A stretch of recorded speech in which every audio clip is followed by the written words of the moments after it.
Bonsoir, à la livraison de l'actualité ce soir, voici les titres. Surprise et émerveillement, c'est ce qui vous attend sur les stands du consommant local. Les produits du label béninois gagnent en qualité et en diversité. Nous vous emmenons faire du lèche-vitrine sur l'esplanade de l'Amazone. Expo d'art béninois, la conciergerie de Paris, élégante inversion de l'histoire. Après le retour de ces trésors culturels, longtemps captifs, le Bénin tente sa conquête artistique, chassé-croisé, revisité à travers la coopération culturelle. 28 morts dans un naufrage sur le lac Kivu, manifestation contre l'orpaillage illégal au Ghana, francophonie comme espace d'influence, vœux de Macron, guerre Ukraine-Russie. C'est notre sélection à l'étranger. Bienvenue à ce journal. Merci de nous recevoir chez vous. Avec ces livraisons de l'actualité, il nous réserve surprise, curiosité et émerveillement. Sur le stand des rayons déployés à la foire du consommant local, les produits du label béninois témoignent des efforts consacrés au Made in Bénin en qualité et en diversité. Nous vous emmenons tout de suite faire du lèche-vitrine sur l'esplanade de la place de l'Amazone. Quelques exposants tentent de nous aguicher avec leurs produits face à nos reporters Alexandra Diotan et Wenceslas Arouaimon.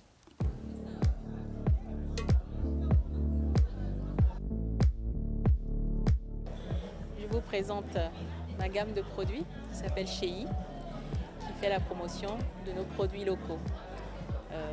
Notamment notre savon noir, notre savon ancestral qui s'appelle le Koto, que nous avons transformé. Nous l'avons rendu encore meilleur sous forme de gel douche et nous l'avons enrichi au beurre de karité et au gel d'aloe vera pour apporter le côté nourrissant et hydratant à la peau. Et c'est parfumé aux huiles essentielles.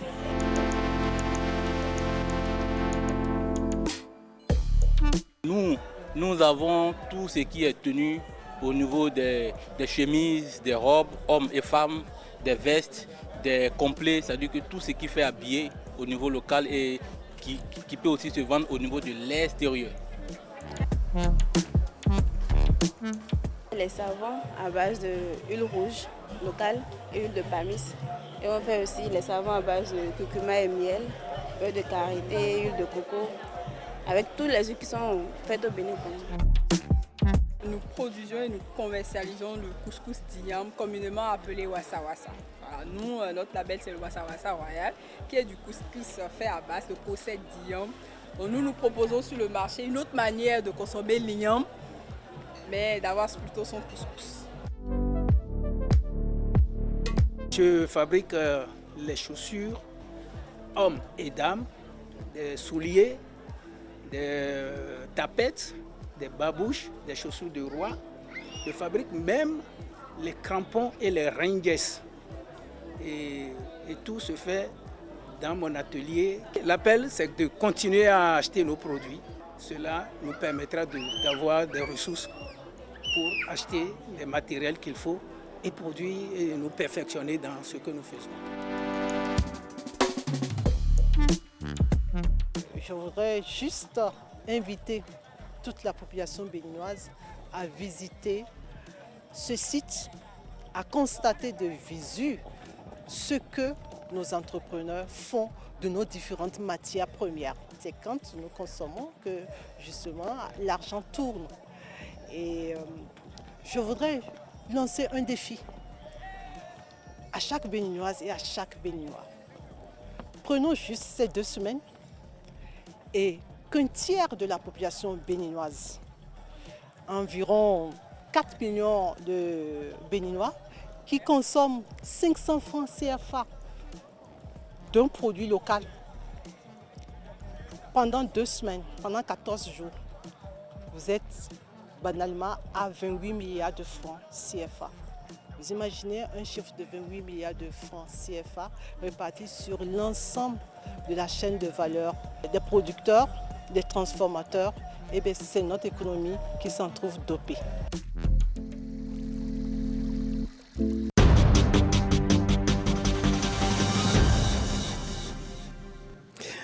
Octobre, mois du consommant local au Bénin, occasion aussi pour revisiter une marque identitaire. Les prénoms de chez nous, focus sur leurs valeurs et significations. Dans le dossier du jour, Gildas Vianou et Patrick Diossou nous apportent ici quelques éclairages. Les noms qui identifient le jour de sa naissance, moi je n'aime pas. Moi personnellement, j'ai un prénom africain. Moi, j'aime pas les prénoms de chez nous. Je suis fier d'avoir ce prénom qui est un prénom local. Prénoms locaux, localisés ou délocalisés, indigènes ou endogènes. Indigène, c'est péjoratif selon moi. Je pense que les prénoms endogènes, c'est notre identité même. Ce nom-là même qui établit notre destinée à nous, qui prédit notre avenir. Les prénoms locaux, c'est des prénoms qu'on donne à des nouveau-nés selon des critères bien définis.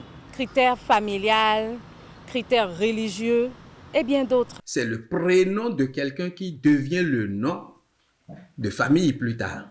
Les noms que nous portons aujourd'hui, ce qu'on appelle nom de famille, cela avait été le prénom de quelqu'un. Donc, ce serait bien de parler plutôt des noms, mais des noms africains, et non des noms endogènes, des noms locaux, des noms traditionnels, c'est-à-dire des noms formulés dans les langues africaines. Des prénoms, je n'aime pas le mot, mais je vais le dire, locaux, localisés, je ne vais pas dire indigènes ou tout ce que vous voulez. La rencontre avec l'autre, avec l'étranger, a fait qu'à un moment donné de notre histoire, on nous a même interdit de donner des noms provenant de nous-mêmes à nos enfants. On nous a interdit de donner des noms en nos langues à nos enfants. Chaque prénommé défend son prénom personnel et personnalisé. Je donne le mien, Doudédi. C'est que, quelle que soit la situation, quelles que soient les difficultés, ce sera toujours la victoire. Moi, par exemple, mon prénom endogène, c'est Nongbédé. Nongbédé, Noido Voméan. C'est des paraboles, en fait, que les parents nous donnent. Quand mon père voulait se marier, il avait choisi une autre. Mais sa maman, sa tante maternelle, qui représentait sa mère, a dit non, celle-ci n'est pas faite pour toi. Et finalement, il s'est cogné la tête, comme on le dit. Et il est revenu à celle-là qui était destinée à lui, ma mère donc.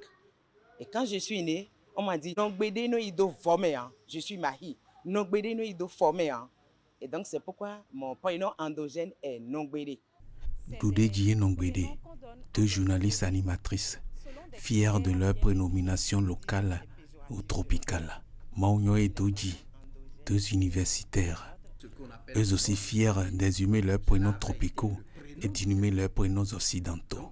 Un choix qu'ils assument et dont ils assurent l'onomastique et l'onomasiologie, les sciences qui étudient les noms propres et dénominations personnelles.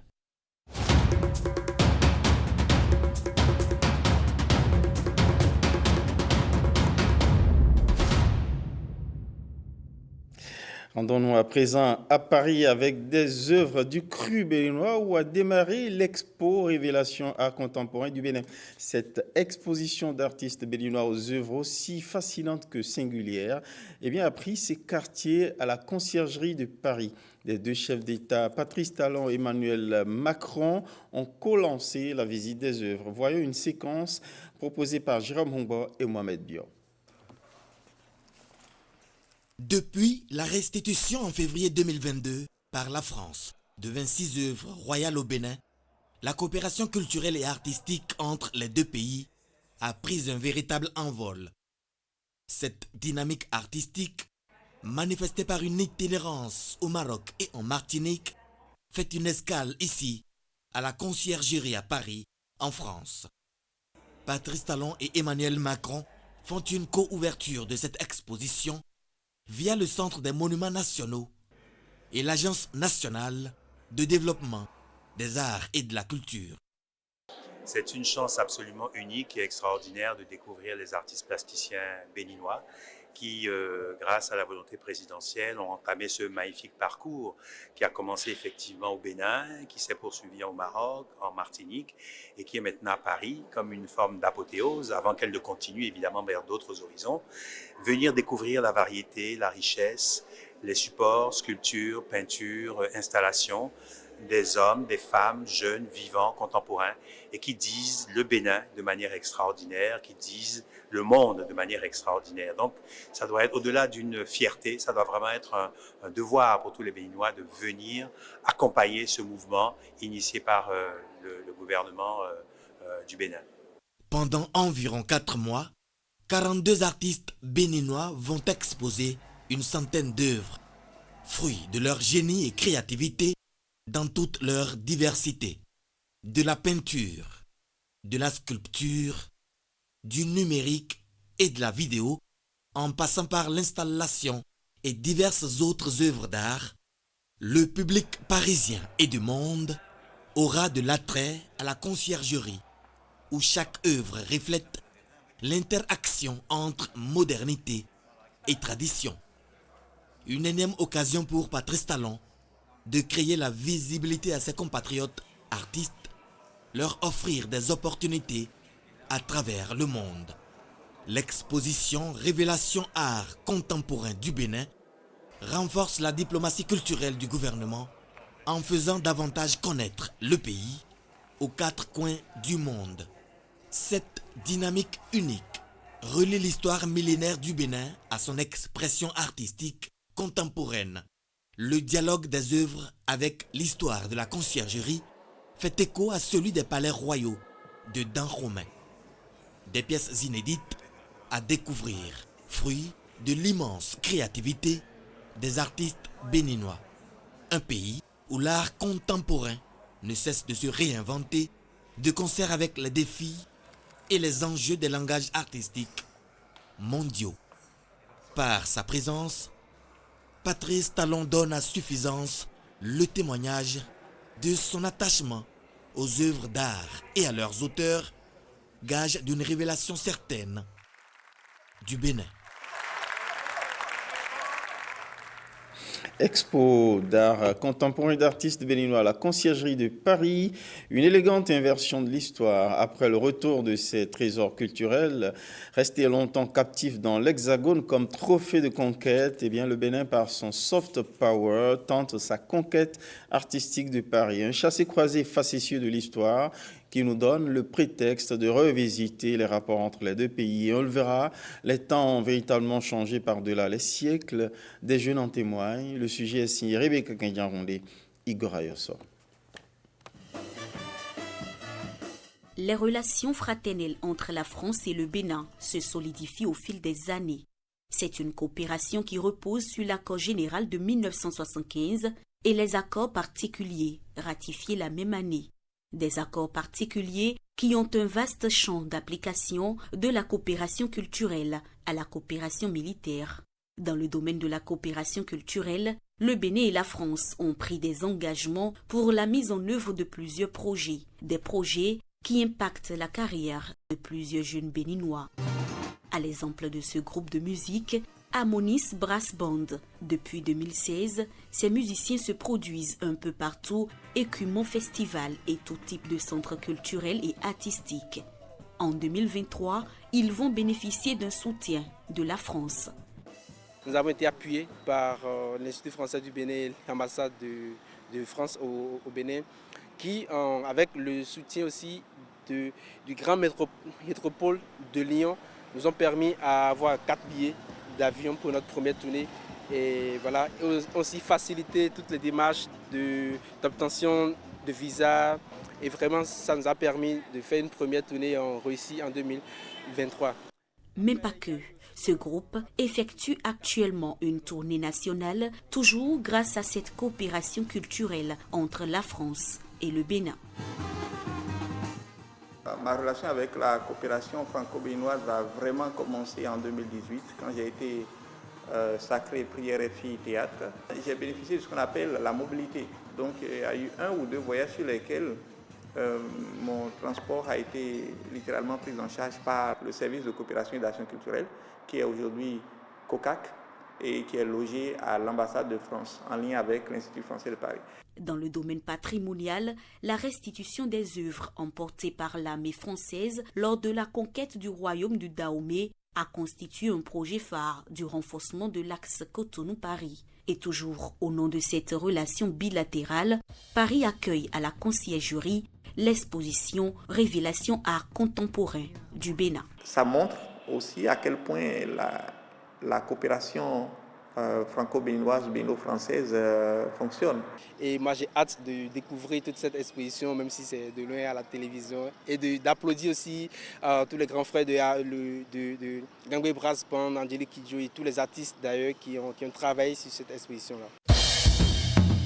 Coopération culturelle franco-béninoise, une histoire qui continue de s'écrire.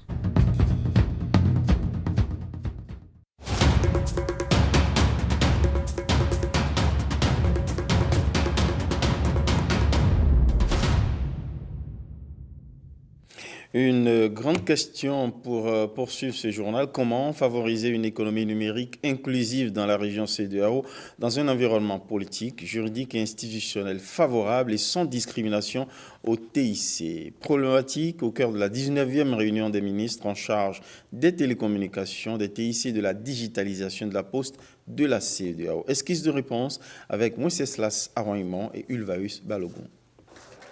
C'est par une procession que ces diplômés de la FSA, Faculté des sciences agronomiques de l'Université d'Abomey-Calavi, font leur entrée. Dans cette salle, ils sont célébrés et accueillis tels des héros. Ces jours de sortie de la promotion 2023-2024 sont réunis ici les diplômés de grade licence, master et ingénieurs agronomes. La présente cérémonie de sortie de promotion met à l'honneur les étudiants de tous les groupes pédagogiques ayant soutenu entre juillet et septembre 2024. Au total, 265 diplômés, dont 162 pour le grade de licence, 89 pour le grade de master et 14 pour celui d'ingénieur agronome. Former des diplômés, oui, mais former des diplômés qualifiés en adéquation avec les besoins du marché du travail. C'est encore mieux. C'est dans cette quête perpétuelle d'excellence que s'engage l'Université d'Abomey-Calavi. Ils sont donc désormais jugés aptes à faire valoir leurs compétences sur le marché du travail. Chers diplômés, vous devez savoir que à partir de cet instant, vous devez avoir un choix clair en termes d'entrepreneuriat. Un ingénieur, un diplômé master est formé pour résoudre des problèmes.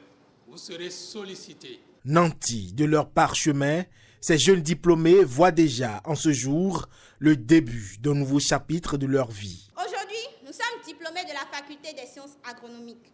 Et demain, nous serons les pionniers du progrès et les gardiens des valeurs que cette institution nous a transmises. L'avenir est à nous. Bien qu'il y ait des défis, je vous prie de vous rappeler que chaque défi est une opportunité de grandir. Allons, conquérons, créons et inspirons.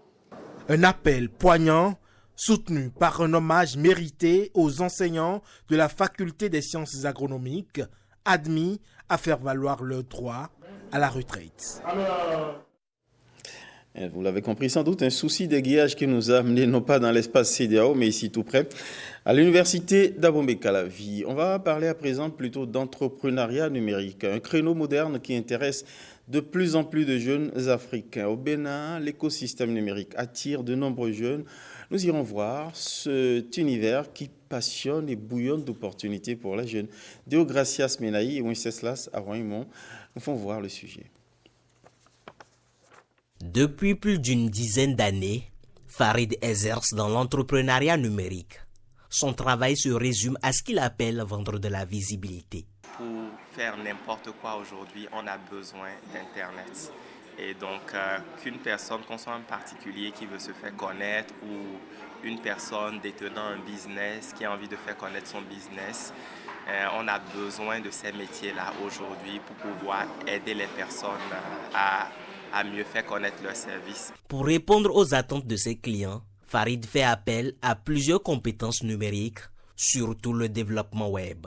Ce métier est de plus en plus exercé par plusieurs jeunes qui voient dans le numérique une réelle niche d'opportunités. Les métiers du numérique en général en Afrique se développent très très bien. Les jeunes aujourd'hui en Afrique, la plupart ont un téléphone, un ordinateur, sont tout le temps sur Internet, s'intéressent à ça, s'informent. De nombreux emplois aujourd'hui sont créés grâce au numérique et l'avantage qu'offre le numérique aujourd'hui, c'est qu'on peut aller en entreprise à la fin d'une formation dans le domaine ou on peut se lancer de façon indépendante. Même si ces métiers semblent accessibles à tous, s'y lancer nécessite une grande créativité. Qu'il s'agisse du numérique ou du graphisme design de façon plus spécifique, les parents doivent laisser les jeunes, les enfants passionnés. C'est un secteur qui sert aujourd'hui de création d'emplois, un levier important d'insertion des jeunes dans le domaine professionnel. Je dirais aux jeunes d'apprendre surtout et d'avoir le désir en fait de se bâtir une carrière, peu importe le domaine. Selon l'agence d'information sectorielle Ecofin, 10 à 12 millions de jeunes africains arrivent chaque année sur le marché de l'emploi pour seulement 3 millions d'emplois annuellement disponibles sur le continent. Les métiers du web apparaissent donc comme une alternative au chômage qui ne cesse de s'accroître. Les nouvelles technologies, sans doute aussi au cœur du salon Sécu Expo 24 qui a pris fin.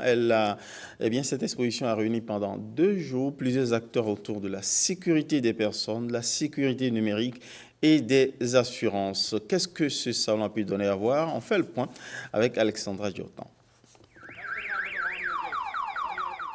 C'est une démonstration du fonctionnement de ce dispositif anti-intrusion, un arsenal de sécurité parmi tant d'autres présenté à cette première édition du Salon de la sécurité, de la sûreté et de l'assurance du Bénin. Vu les défis et challenges auxquels doivent faire face les sociétés de sécurité et les compagnies d'assurance, AT Conseil Label Bénin, en partenariat avec le patronat des sociétés de sécurité privée, a jugé bon d'organiser ce salon d'exposition pour permettre à tous les acteurs et bénéficiaires des services de sécurité sur toutes leurs formes et services d'assurance afin de profiter de ce cadre d'échange et de dialogue pour tendre vers l'amélioration de leur offre suivant la demande qu'exige la clientèle. Nous voyons ce salon comme un événement international. Nous voulons créer une plateforme sur Cotonou où les gens se donnent rendez-vous tous les 2 ans pour venir échanger sur les défis sécuritaires, les offres sécuritaires. Ce salon qui porte sur un enjeu majeur a été l'occasion pour le public d'interagir avec les spécialistes à travers panels et conférences débats. Quand on va au tribunal, on conduit quelqu'un pour un procès. Peut-être après sa capture au niveau caméra de surveillance, on nous demande est-ce que ce caméra-là a été enregistré avant ce placement pour la surveillance. Une chose est claire, vous avez besoin d'une autorisation avant d'installer la moindre, une seule caméra. Les défis sécuritaires, au-delà de l'aspect physique, intègrent également l'aspect protection des données personnelles. Les normes existantes en la matière ont donc été passées au peigne fin. La faculté des sciences de la santé face aux défis sanitaires plutôt contemporains.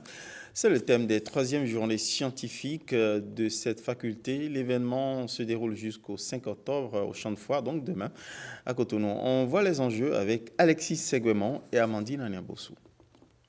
Les journées scientifiques des sciences de la santé, un événement incontournable pour les professionnels et les étudiants. Elles permettent de célébrer ces hommes et femmes qui s'investissent dans la recherche dans le domaine de la santé. La santé est un domaine en perpétuelle mutation et il est de notre devoir, en tant qu'acteurs académiques et professionnels, de nous adapter, d'innover et de préparer l'avenir avec rigueur et détermination. La FSS a toujours été à l'avant-garde de la formation des professionnels de la santé, de qualité et de la promotion de la recherche scientifique dans notre pays. Ces journées sont une illustration éloquente de notre engagement à contribuer au développement des solutions innovantes face aux défis sanitaires contemporains. La faculté des sciences de la santé face aux défis sanitaires contemporains. Les débats et échanges portent sur cette thématique et bien d'autres problématiques sanitaires actuelles. Les sous-thèmes abordés au cours de cette journée scientifique sont d'une importance capitale. Les maladies à potentiel épidémique, la collaboration interdisciplinaire, le rôle des pharmaciens dans la promotion de la santé, la qualité de la nutrition. Le MASM est particulièrement sensible aux enjeux sanitaires car la santé est un pilier fondamental du bien-être social et du développement durable.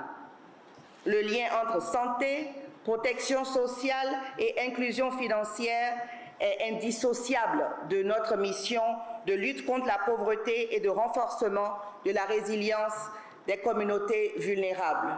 Je tiens à saluer les efforts déployés par la Faculté des sciences de la santé dans l'organisation de ces journées, mais aussi dans leur contribution au renforcement des capacités des professionnels de santé. Les journées scientifiques sont une occasion de partage de connaissances afin de contribuer à améliorer la santé publique au Bénin. Faisons un tour à présent à la Haute Autorité de l'Audiovisuel de la Communication. Le président de l'institution a reçu un célèbre auteur, journaliste d'ailleurs, l'auteur du livre « Les Mémoires du Chaudron ». Eh bien, après sa visite, il s'est penché au micro de la presse, notamment de notre équipe. Voyons ce qu'il dit. Deux occasions heureuses m'amènent ici.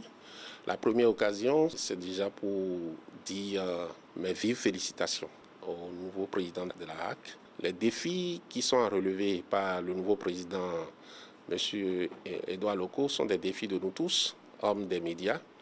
Je sais que ça ne sera pas toujours facile pour lui, mais ce sera à nous de savoir l'entourer. La seconde occasion heureuse, c'est la dédicace de ma BD, de ma bande dessinée sur l'Amazone Tata Adjaté, dont je suis en train de faire la promotion depuis quelques semaines.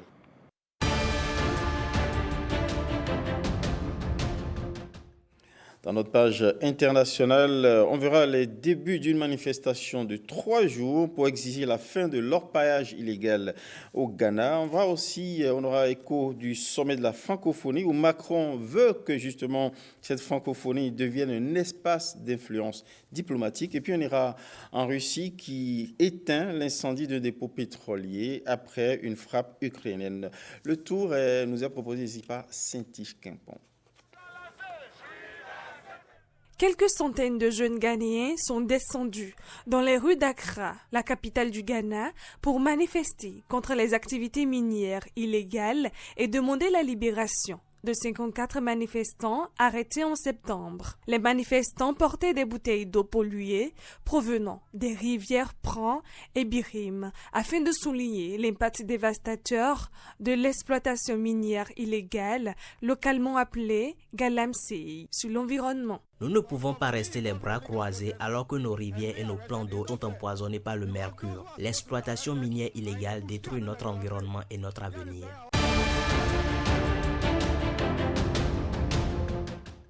Le naufrage d'un bateau surchargé transportant hommes et marchandises sur le lac Kivu, dans l'est de la République démocratique de Congo, RDC, a fait au moins 28 morts. En fin de matinée, l'embarcation partie de Minova avec à son bord plusieurs centaines de passagers, selon des rescapés et des témoins,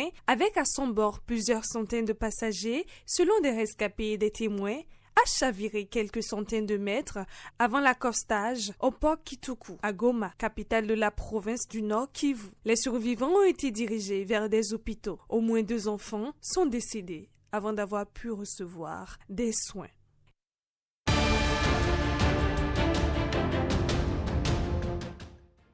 L'Organisation internationale de la francophonie compte 88 États et gouvernements membres. Elle tient pour la première fois depuis 33 ans un sommet en France, siège de l'organisation. Je crois profondément que la francophonie, oui, est un lieu où nous pouvons ensemble porter une diplomatie qui défend la souveraineté, l'intégrité territoriale, partout à travers la planète, qui portent le même discours aux côtés de l'Ukraine, agressée aujourd'hui, menacée dans ses frontières et dans son intégrité territoriale par la guerre d'agression russe, mais qui défend une vision où il n'y a pas place au double standard, où toutes les vies se valent pour tous les conflits à travers le monde. Emmanuel Macron a aussi appelé à bâtir un ordre numérique protégeant les citoyens pour mieux lutter contre la désinformation, la propagation de la haine en ligne, les discours de haine racistes, antisémites.